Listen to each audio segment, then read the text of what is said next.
విజయవాడ పశ్చిమ నియోజకవర్గంలో టీడీపీ వ్యవస్థాపకులు నట సార్వభౌముడు స్వర్గీయ అన్న నందమూరి తారక రామారావు 26వ వర్ధంతి సందర్భంగా 49వ డివిజన్లో గొల్లపాలెం గట్టు జోడుబొమ్మల సెంటర్ నందు 49వ డివిజన్ తెలుగుదేశం పార్టీ అధ్యక్షులు కొంపెల్లి శ్రీనివాస్ ఆధ్వర్యంలో స్వర్గీయ నందమూరి తారక రామారావు 26వ వర్ధంతి ఘనంగా నిర్వహించారు.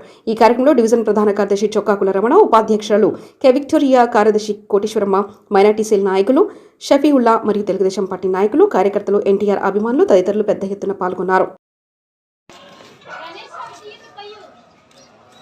జోహార్ అన్న ఎన్టీఆర్, జోహార్ అన్న ఎన్టీఆర్, జోహార్ అన్న ఎన్టీఆర్.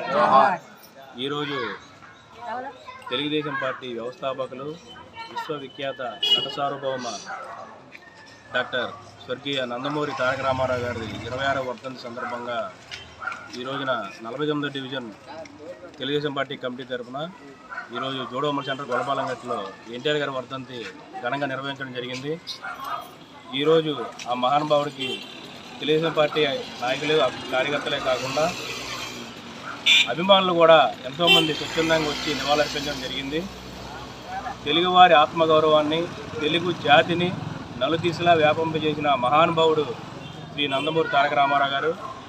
ఆయన ఆంధ్ర రాష్ట్రానికి, ఉమ్మడి తెలుగు రాష్ట్రాలకే నాయకుడు కాదు, లోకనాయకుడిగా ఆయన్ని కీర్తిస్తున్నారు అందరూ కూడా. ఈరోజు ప్రతి రాజకీయ నాయకుడు కూడా రాజకీయ విలువలు తెలుసుకోవాలి.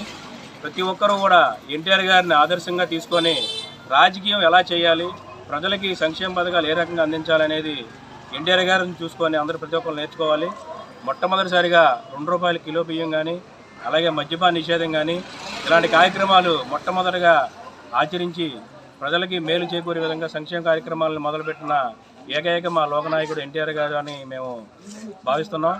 అలాగే ఈ రోజుల్లో చూస్తుంటే ఈ ప్రభుత్వంలో రాజకీయాలకు దిగజారిపోయి, విలువలు దిగజారిపోయి, పైశాచికత్వాన్ని ప్రదర్శిస్తూ దుర్మార్గంగా ప్రతిపక్షాల మీద దాడులు చేస్తున్నారు. ఇలాంటి సంస్కృతికి ప్రభుత్వం చమరగీతం పాడాలి, ప్రతిపక్షాన్ని గౌరవించాలి. ప్రతిపక్ష నాయకులు మాటలు తీసుకొని అందులో ఉన్న లోటుపాట్లు ఏమైనా ఉంటే కనుక సరిదిద్దుకొని ప్రభుత్వం ప్రజలకు మంచి పరిపాలన అందించాలి.